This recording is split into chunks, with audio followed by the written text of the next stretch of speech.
Welcome to the Slop Farm. Enjoy the video. You start by creating a software instrument track and confirming your MIDI device is recognized.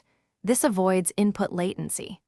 Once done, pick a patch that matches your goal: piano for notes, synth for sound design. Make sure to set tempo and key before recording so quantization and transposition behave predictably. If you use a controller, enable MIDI through to hear notes as you play. These first actions get you recording immediately and prevent basic routing problems later. Now record your performance, using looped bars for tricky phrases and take folders for multiple attempts. This saves time. Once you have a take, open the piano roll to trim note lengths, slide pitches, and adjust velocities. These changes affect feel more than re-recording. Use quantize carefully.